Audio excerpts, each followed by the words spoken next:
आज मैं एक्सप्लेन करूंगी एलियन बॉय और ह्यूमन गर्ल की लव स्टोरी का पार्ट 10। तो चलिए वीडियो स्टार्ट करते हैं। पार्ट 10 की शुरुआत कई हजार साल पहले से होती है। शियान हेलन की मॉम चिंगमू, जो कि हेलन के डैड हैं, उनसे मैरिज कॉन्ट्रैक्ट तोड़ लेती हैं और वापस अपनी फैमिली के पास चली जाती हैं। वहां उन्हें एक ह्यूमन से प्यार हो जाता है। वो उस ह्यूमन से शादी कर लेती हैं और उनके एक बच्चा भी होता है जो कि हेलन होता है। देन वो वापस हेलन को लेकर सीक्रेटली वापस अपनी फॉक्स फैमिली में आ जाती हैं, जिसका पता सिर्फ चिंगमू को होता है। प्रेजेंट में प्रिंसेस जोआन ये सब चियान को बता रही हैं। चियान कहती है तो इसका मतलब चिंगमू हेलन के रियल फादर नहीं है। प्रिंसेस जोआन बताती हैं पास्ट में शियान की जब तबीयत खराब होने लगी तो वो समझ गई कि उसका लास्ट टाइम आ गया, तो वो हेलन को लेकर चिंगमू के पास आ गई और उससे रिक्वेस्ट करती है कि वो हेलन का हमेशा ध्यान रखे और उसे उसकी बहन प्रिंसेस जोआन के पास लेकर जाए, क्योंकि वो ही उसे बचा सकती है। फिर शियान की डेथ हो जाती है। चिंगमू हेलन को लेकर प्रिंसेस जोआन के पास जाता है। जब उससे पूछा जाता है कि ये बच्चा कौन है, तो वो कहता है ये मेरा बच्चा है, पर ये आधा ह्यूमन और आधा फॉक्स है। मैंने इसकी ह्यूमन मॉम को मार दिया। चिंगमू किसी को भी सच नहीं बताता। वो सारा सच सिर्फ प्रिंसेस जोआन को बताता है और उससे कहता है शियान तुम्हारे लिए ये गोल्डन फ्लावर मिरर छोड़कर गई है, और उससे रिक्वेस्ट करता है कि तुम उसके बच्चे को बचा लो। प्रिंसेस जोआन हेलन को बचाने से मना कर देती हैं, क्योंकि उन्हें लगता है कि हेलन की वजह से ही उनकी बहन शियान की डेथ हुई है। चिंगमू कहता है शियान ये चाहती थी कि तुम उसके बच्चे को बचाओ और यही उसकी लास्ट विश थी।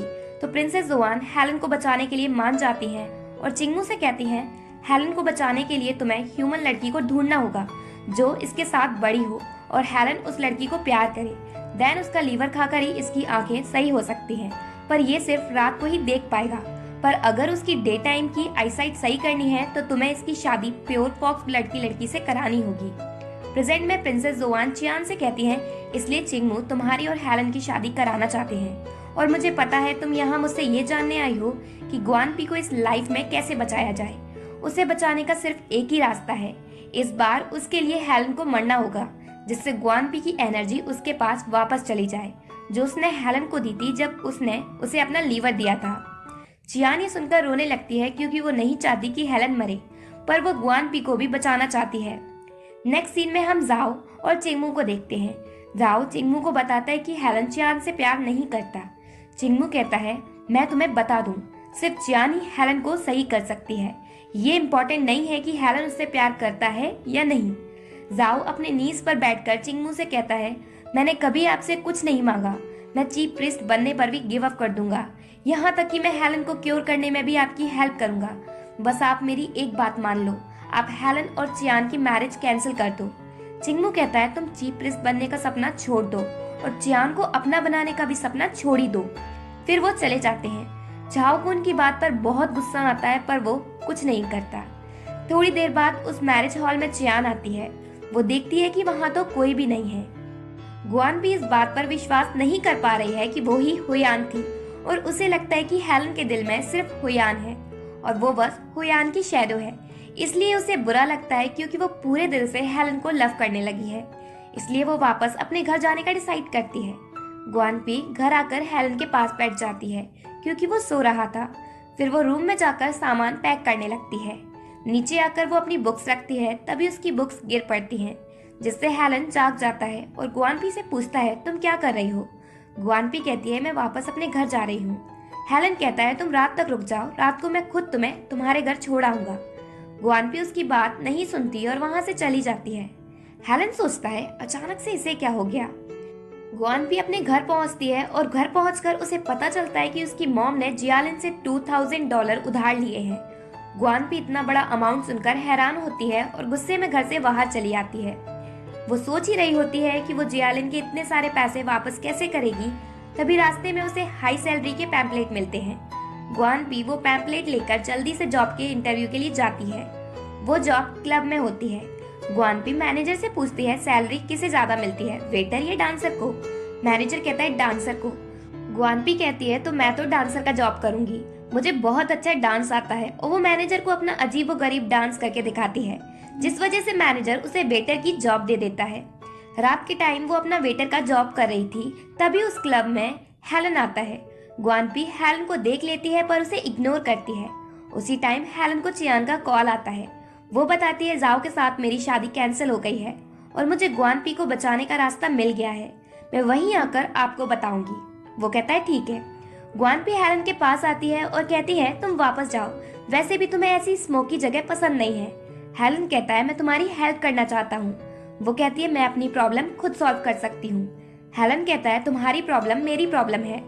ग्वानपी पूछती है क्या ये मेरी प्रॉब्लम है या हुयान की प्रॉब्लम है। हेलन कुछ नहीं कहता। ग्वानपी कहती है प्लीज तुम यहाँ से वापस चले जाओ। हेलन वापस चला जाता है। देन जाओ गुस्से में चियान से मिलने आता है। चियान कहती है तुम सही टाइम पर यहाँ आए हो, मुझे तुम्हें कुछ बताना है। लगता है चियान उसे बताने वाली है कि वो उसे लाइक करती है।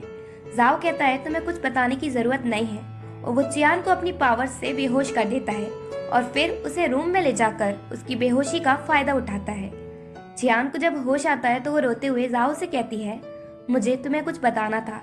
जाओ कहता है मुझे कुछ नहीं जानना और तुम्हारे कहने का अब कोई मतलब नहीं है। जाओ उसकी बात सुनना ही नहीं चाहता, हर बार उसे रोक देता है।